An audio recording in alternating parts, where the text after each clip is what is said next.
Alors, nous sommes arrivés Daf Yud Aleph de Gittin, Yud Aleph, pour le jeudi 12 Tevet. Alors, on était arrivé à la ligne 12, Tania, ligne 12, Yud Aleph Gittin. Tania, on était en train de parler à propos de la mahloket des contrats officiels faits par les tribunaux goy, signés par des goy. Amad Rabbi Elazar Rabbi Yossé. Il a dit Rabbi Elazar, fils de Rabbi Yossé, car Amad Rabbi Shimon la Chachamim. C'est comme ça que Rabbi Shimon a dit au Chachamim B'Tzaidan, il leur a dit la chose suivante. לא נחלקו רבי עקיבא וחכמים על כל השטרות העונים בהלכאות של עובדי כוכבים, שאף על פי שחותמיהן עובדי כוכבים כשרים, ואפילו גיטי נשים משחררי עבדים. Donc Rabbi Shimon et Chachamim, en fait, il n'y a pas de mahloket entre Chachamim et Rabbi Akiva sur les shtarot, sur ces contrats qui donc sont faits par les tribunaux officiels goy, que même si les signataires sont des goy, ils sont cachés, et même les actes de divorce des femmes et de libération des esclaves. Alors c'est quoi la mahloket? Lo nehalku ella bizman shena'asu behediot. La mahloket entre la Chachamim et Rabbi Akiva, c'est seulement quand ces documents-là, ils sont faits par des idiotes, des goy simples. Que là, chez Rabbi Akiva marchir, Rabbi Akiva il dit que c'est kasher, Chachamim poslim, mais Chachamim eux ils disent que c'est pasoul.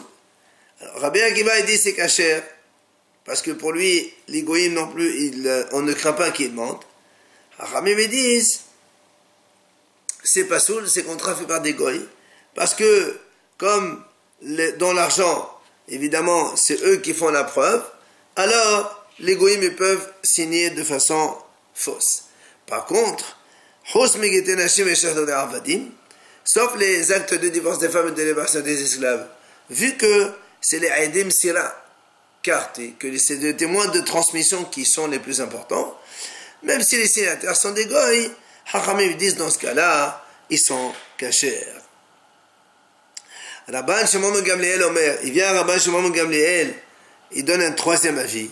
Il dit, Af elu kesherin, même ceux-là, ils sont cachés.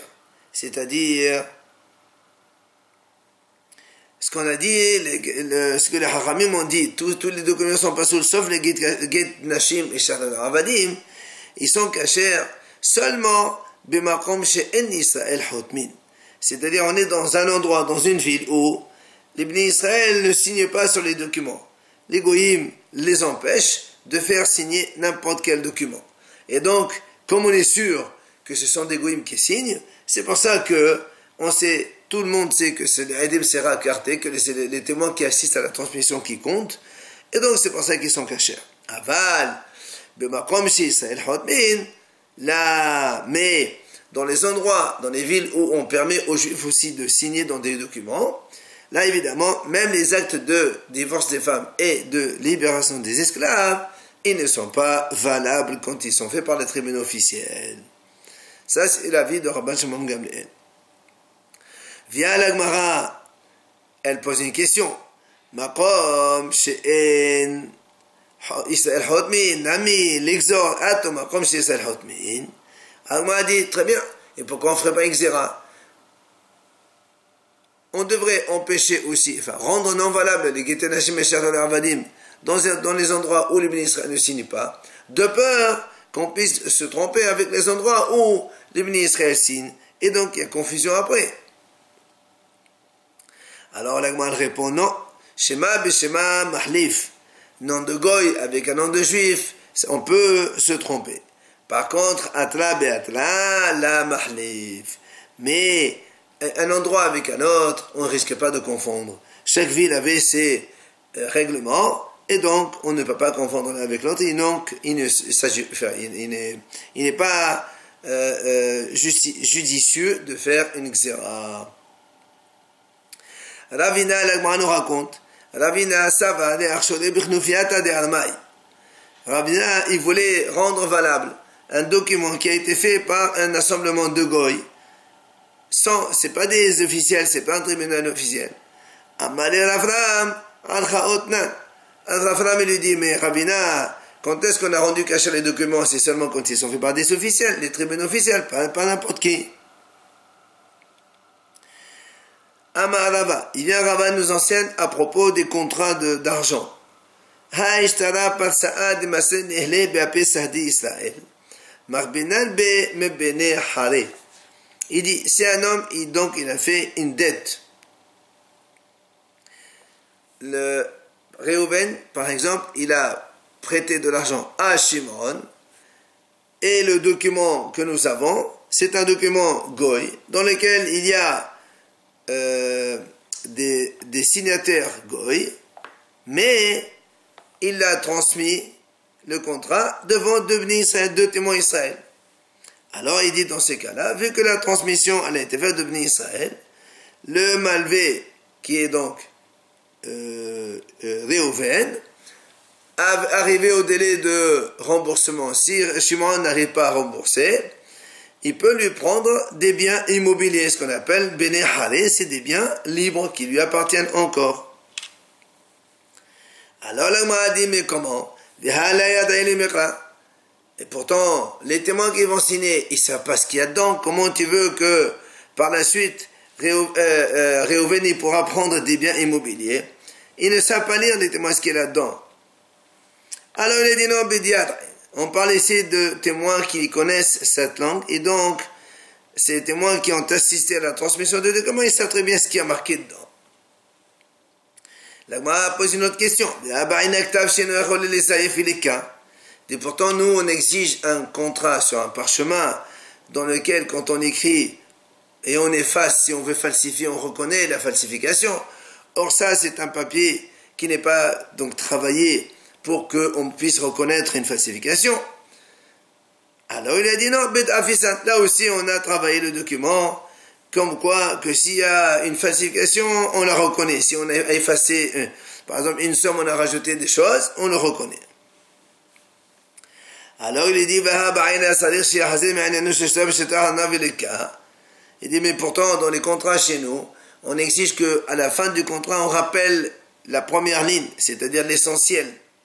Alors il dit, Ben Mahda, il dit, on a aussi répété la même chose que nous. Alors il dit, même il a dit, dans ces cas-là, pourquoi tu as dit que Réhouven, quand il vient le délai de remboursement, que Shimon n'arrive pas à payer, il peut prendre des biens immobiliers qui lui appartiennent, seulement Bene Horin, c'est-à-dire qui appartiennent encore à Shimon. Mais si il y a Meshar Bédé, donc sous-entendu que non. Pourquoi? Puisque c'est un document qui est pratiquement comme le nôtre, alors normalement, même Meshar Bédé, c'est-à-dire des biens que Shimon avait vendus à quelqu'un d'autre, après qu'il a contracté le prêt, normalement ils sont garantis pour le remboursement.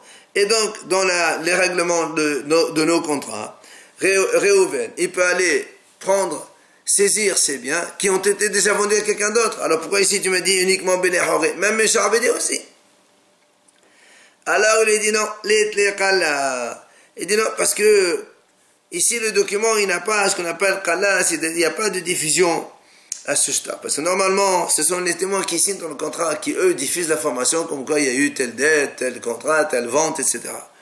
Alors comme ici les signataires, c'est des goy, il y a pas les gens ne sont pas au courant. C'est pour ça que tu ne peux pas dire à Réhouven qui peut aller saisir des biens que Shimon avait déjà vendus entre-temps. Parce que l'acheteur qui a acheté n'est pas au courant de ce qu'il y a eu cette dette. Alors c'est pour ça qu'on a dit uniquement Bene Hare seulement. Rish Lakish, il pose une question à Rabbi Yohanan. Il lui dit, il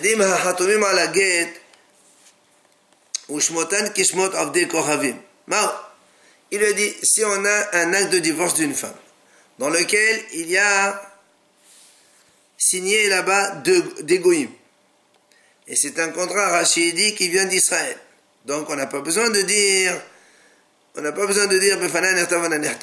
mais malgré tout, les noms, c'est comme des goy. Mao, est-ce que il est valable ou est-ce qu'il n'est pas valable? Ça veut dire, est-ce que tu vas dire puisque c'est peut-être, nous on a dit shmotan kishmot, les noms c'est comme des goy. Alors peut-être tu vas craindre, tu vas dire c'est des témoins goy, donc tu dis que le guet il est pas soul, ou bien tu dis non, c'est des noms, des prénoms juifs, et donc il est kasher. Qu'est-ce qu'on fait? Amalé, il lui répond, Rabbi Yohanan, lo vale yadeno ella locus velus vehersharnu. Il lui a dit, Rabbi Yohanan, on ne connaît ici que les noms, les noms goy que l'on connaît, que seulement locus et lus. Et donc les autres prénoms, c'est des prénoms juifs. Alors vehersharnu, on a rendu ce guet-là.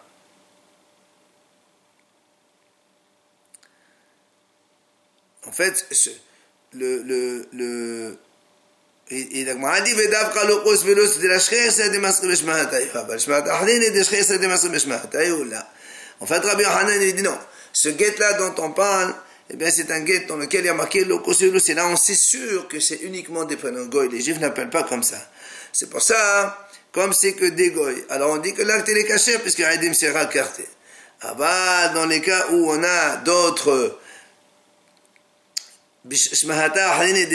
d'autres prénoms que les Israéliens ils peuvent aussi donner comme des prénoms goy, ça évidemment il n'est pas kasher. Comme on a dit la dernière fois, parce que si on rend kasher cela même avec des Haïdim Sira, on craint qu'un autre jour on va faire des Haïdim Sira des goyim, comme on ne sait pas exactement s'il s'agit de goy ou de juifs, alors on n'a pas validé ce contrat. Alors sur ce, l'Agmara objecte et TV. Rish Lakish objecte sur Rabbi Yohanan et dit pourtant la Tosefta dit Gitim habaim medinat hayam Ouaidim hotmim alehem. Si on a des guettes, des actes de divorce qui viennent de l'extérieur de Houssars, et il y a des témoins là-bas qui sont signataires, afal pi sheshimotin kishmotov de goravim keshirim. Même si les noms apparaissent comme des prénoms goy, ils sont quand même cachés.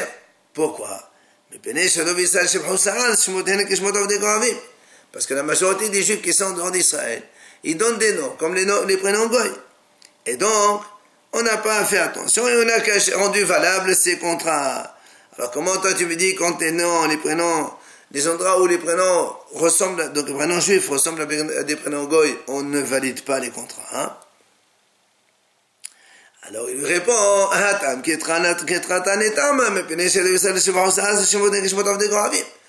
alors il dit, là-bas, toi-même tu m'as donné la raison, tu m'as dit, parce que là-bas la majorité d'Israël, ils donnent des prénoms comme des prénoms goy. Donc quand tu m'as donné cette raison-là, donc du coup ça c'est un Israël, même s'il ressemble à un goy. C'est pour ça qu'on a validé. Des cas de Amre, il y a une autre version qui dit, Kematnita va amener, au Fashadem Matnita. Il y a une autre version qui en fait dit que Rish Lakish, quand il a posé la question à Rabbi Yohanan, il lui a posé la question sur des contrats venant de Houssars. Il lui a donné cette Tosefta comme réponse. Il lui a dit donc la même réponse, comme quoi elle est cachée parce que Shmot, la majorité d'Israël, est en Houssars. Il donne des prénoms comme des goy. Matitin nouvelle Mishnah. Haomer ten get ze le ishti. Un homme, il donne un shaliach à un guet, il lui dit voilà, tu vas donner ça à ma femme. Ou il lui donne un shtar shehdud, un acte de libération de son esclave, il lui dit va transmettre ça à mon esclave. La Mishnah dit Eimrasa la hazo b'shnehen, ya hazo devrait Rabbi Meir. Rabbi Meir dit si maintenant, avant que le shaliach n'arrive au destinataire, le mari ou le maître veulent revenir sur leur décision, ils rattrapent le shaliach et ils disent rends-moi le contrat.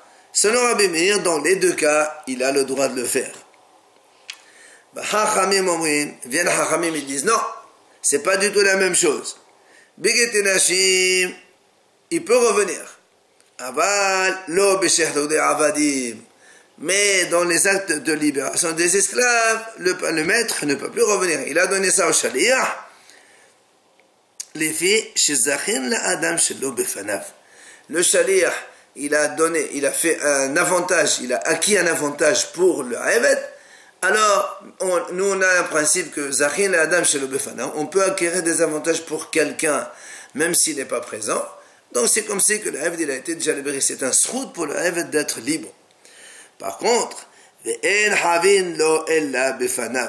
mais on ne peut pas faire une chova, c'est-à-dire un inconvénient. On ne peut pas prendre un inconvénient pour quelqu'un que s'il est d'accord, s'il n'est pas là, on ne peut pas. Or, la femme, si un homme il divorce de sa femme, c'est un inconvénient pour elle, puisque jusqu'à présent, le mari, il est obligé de nourrir sa femme. S'il a divorcé, il n'a plus l'obligation de la nourrir. Donc, c'est pour ça que le shaliach, pour le Eved, comme c'est un srout, dès qu'il a pris le contrat, c'est au Eved, c'est terminé. Mais pour la femme, Chachamim dit, c'est pas un srout pour elle, c'est une chova. Or, comme elle n'est pas là, si le Baal-Bayt, le mari, il peut revenir, alors il peut revenir. Comme la Mishnah continue à dire,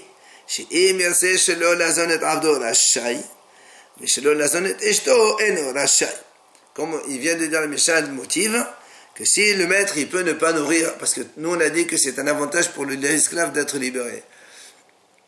On pourrait penser, mais quand même, avant il mangeait chez son maître, maintenant il n'a plus de quoi manger. Il dit non, la Mishnah dit parce qu'un maître, il peut très bien avoir un esclave, et il fait de condition, tu travailles chez moi, mais je te donne pas à manger. Donc ne pas manger de toute façon, il n'était pas obligé de l'avoir. Donc pour lui, c'est pas une chova. Alors que pour la femme, un homme il ne peut pas dire je me marie à condition de ne pas nourrir ma femme. Donc il a l'obligation de nourrir sa femme. Maintenant qu'il va la divorcer, et donc il n'aura plus besoin de la nourrir. Donc c'est une chova pour elle, c'est un désavantage. C'est pour ça qu'on a dit il ne peut pas... Pardon, le mari il peut revenir et donc prendre le guet chez le shaliach. Amalahem, alors Rabbi Meir il dit au Chachamim, mais pourtant, alors il leur a dit, mais pourtant pour le Eved aussi, il y a un désavantage. Imaginons que le maître c'est un Kohen. Et donc, il va, quand on libère un esclave, il va l'empêcher de manger la terouma, donc c'est un inconvénient pour lui. Alors on devrait aussi pouvoir revenir. Les Chachamim lui ont répondu, mais ils disent non, quand le Eved, quand le Eved il mange la trouma, c'est parce qu'il est kinyano chez Kohen. Chol miknat kaspo, c'est marqué dans la Torah. Tout ce que le Kohen acquiert, alors il peut manger la trouma. Et évidemment, quand il le libère, il est plus kinyano, donc il mange plus la trouma. La Gemara va expliquer un petit peu c'est quoi la différence. Gemara. Il y avait Ravona et Rabbi Ishaq. Tous les deux, ils étaient devant Rabbi Yirmiyah, ils étudiaient. Et Rabbi Yirmiyah, il somnolait. Et Ravona, il était en train de dire à Rabbi Ishaq, à propos de Nit Mishnah, Shma mina medrabanan, hatofes leva al hov, chana. On déduit de ce que disent les Chachamim dans cette Mishnah, que si un homme, un maître, il donne l'acte de libération d'un esclave à un shaliach. Chachamim disent, si maintenant le maître il veut changer d'avis, il n'a plus le droit, parce que le shaliach, zacha bishvil le eved, pour l'esclave. Alors il dit Ravona, on déduit de ça, c'est-à-dire, c'est la même situation que si moi, par exemple, je sais que Réhouven, il doit de l'argent à Shimon. Si maintenant je trouve un bien, de l'argent à Réhouven, quelque part, je les prends. J'ai le droit de les prendre. Et je suis donc un petit peu l'acquéreur de cet argent pour Shimon. La même chose ici, le shaliach. Il a pris l'acte de libération du maître et il va lui donner à l'esclave. Donc en fait, il a tofes. Il a attrapé ce contrat-là pour le Valhov, pour le Eved. Alors on a dit il a acquis, même si le shaliach maintenant il veut revenir, il ne peut pas. Et Rabbi Ishaq bar Yosef dit, c'est valable même lorsque il y a une autre dette. Par exemple, on a dit tout à l'heure, Réhouven, il doit de l'argent à Shimon. Imaginons que Réhouven, il doit aussi de l'argent à Lévi. Donc il y a deux dettes Réhouven, un vis-à-vis de Shimon et un vis-à-vis de Lévi. moi je peux très bien prendre de l'argent à Reuven, et j'ai dit voilà, je vais le donner à Shimon. Rabbi Yitzhak dit même cela c'est valable, alors que peut-être que cet argent, il doit le donner à Lévi. Alors ici, la même chose, puisque l'acte de libération de l'esclave, il est chez le shaliach. Quand il est chez le shaliach, il peut le donner au maître, il le rendre, et donc l'esclave, il est toujours le sien, ou bien il dit non, je le donne. Et dans ce cas-là, il est libéré. Tu vois bien que même s'il y a une dette vers l'un, il peut le donner à un autre. Voilà ce que se sont dit Ramona et Rabbi Yitzhak. Dit, entre-temps, Rabbi Yirmiyah essaie de réveiller. Comme il a somnolé, il a dû entendre. Amalehu, Dadaki, mes enfants, Achi Amar Rabbi Yochanan, Hatofes Sebal Hob, Makom Shehab Lacherim, Lo Kana. Il leur a dit, mais non, on a déjà un enseignement de Rabbi Yochanan, que celui qui attrape un bien de Réhouven, par exemple, que Réhouven il doit de l'argent à Shimon, il n'a pas le droit de le donner à Shimon.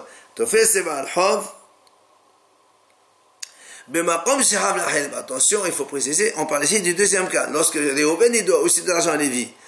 Rabbi Yochanan dit, quand je prends un bien à Réhouven, qui a une dette vis-à-vis de Shimon et de Lévi, je n'ai pas le droit de le faire acquérir à l'un des deux. Donc, ça ne marche pas. Alors comment Rabbi Yochanan il peut répondre à notre Mishnah qui est contre lui, puisqu'on a dit que le shaliach, en prenant l'acte de libération de l'esclave, il pouvait le donner au maître, lui rendre, ou bien le donner au Eved et le libérer. Non, on a dit que ça marche, ça libère. Alors il répond à Gemara, Kol ha'omer teno ke'omer zechut dami. Il dit non, on a dit là-bas, c'est pas du tout la même chose. C'est pas quelqu'un qui a un chov. Là-bas, quand on a donné, quand quelqu'un dit tenou, il a dit le maître ten getze le avdi, et le shaliach il a pris zacha, le shaliach. C'est pas quelqu'un qui acquiert un bien qui peut donner à un autre. Le shaliach zacha bishvil ha'eved, c'est comme si que le ha'eved il a été déjà libéré maintenant. Comme on a dit tout à l'heure, zachin adam shelo befanav. À l'instant même où le shaliach il a pris le shtar, le Eved il était déjà libéré, donc il ne peut plus revenir en arrière. Amar Rav Hazda, Hatofes leva al hov, b'makom shehav la'achirim. Notre cas, celui qui prend un bien à quelqu'un pour le rendre à un autre, alors qu'il a un autre créancier derrière. Il a dit Rav Hazda, c'est la mahloket, donc celui qui est dans ce cas-là, c'est la même mahloket que Rabbi Eliezer et Rabbanan que l'on va voir maintenant. C'est quoi cette mahloket de Rabbi Eliezer et Rabbanan? Dites-moi, il y a une Mishnah dont Pe'al dit Mi sheleket et ha'pe'a ve'amar hadi zolif lo ne'ani Rabbi Eliezer amar zacha lo Chachamim omrim yitenu ne'ani al-misar rishon. La Mishnah, nous on sait que quand quelqu'un il a un terrain, un champ, il va moissonner le champ, il est obligé de laisser un coin. Lo techale pe'al sadcha l'akso. On est obligé de laisser un coin. La Torah n'a pas donné de champ. Chachamim on dit 1/60 du coin, il faut laisser pour les pauvres. Donc, voilà un monsieur qui a un terrain, il est en train de moissonner. Qu'est-ce qu'il a dit? Il a moissonné aussi la PA, ce monsieur, le paysan, donc le propriétaire. Il a dit, je vais la donner à Réhouven, le pauvre. Il y a un pauvre qui connaît, il s'appelle Réhouven. Rabbi Eliezer, il a dit, c'est acquis pour Réhouven. Chachamim disent, non monsieur, s'il vient un autre pauvre avant Réhouven, qui s'appelle Shimon, il lui dit, voilà, donne-moi, il est obligé de lui donner. Il n'y a pas d'acquisition pour un pauvre. En fait, c'est la même mahloket. Quelqu'un, il est tofes, les Baal Hov, entre parenthèses, un pauvre. Selon Rabbi Eliezer, même s'il est Habla Hirim, parce que les autres pauvres aussi, ils ont le droit de venir prendre. Ça marche. Zacha, il a acquis. Selon Chachamim, il n'a pas acquis. Donc on voit exactement, Rav Hazda dit, la même mahloket que chez nous. Amar Amimor, Betemar Papa. Bien, Mimor, il dit, certains disent que c'est Rapapa qui a dit. Dis Malay, qui t'a dit que c'est la même mahloket? Moi, je peux te dire qu'il y a une différence. C'est quoi cette différence? Là-bas, tu sais pourquoi Rabbi Eliezer, il a dit dans la PA, quand quelqu'un, un paysan, il a donc moissonné la PA aussi, il a dit, je vais la donner à ce pauvre Réhouven. Il a dit que ça marche, Parce que là-bas, il y a une différence. C'est quoi? Il a dit, Megode Baim Afkalo Lener Seva Ve'ani Vahazele, ou Megode Zachele Lener Seva Ve'ani Havala. On m'a dit, là-bas dans la PA, imaginons que le Baal Abayit lui-même, il abandonne tous ses biens. Donc, il devient Ani. Donc lui-même, il a maintenant le droit de prendre cette PA. Alors nous, Rabbi Elazar dit, comme le propriétaire lui-même, il peut devenir pauvre et acquérir cette PA. Après, comme elle est à lui, alors il peut la donner au pauvre. Mais dans le cas de notre Mishnah, que ce qu'il a dit Rav Hazan, Hatofes Ba'al Hov, toi tu m'as dit, nous on a dit donc c'est la mahloket. Moi je peux te dire, c'est pas vrai. Peut-être que Rabbi Elazar là-bas, il dit, l'ozacha. Donc, il n'y a pas de mahloket entre lui et les hachamim. Donc, c'est pas obligé qu'on fait un parallèle entre les deux sujets. Et la Gemara continue. La Gemara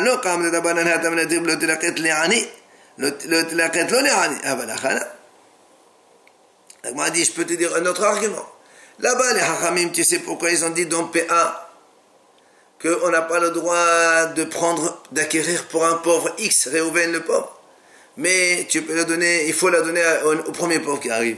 Parce que la Torah l'a dit, le pasuk il dit comme ça. La Torah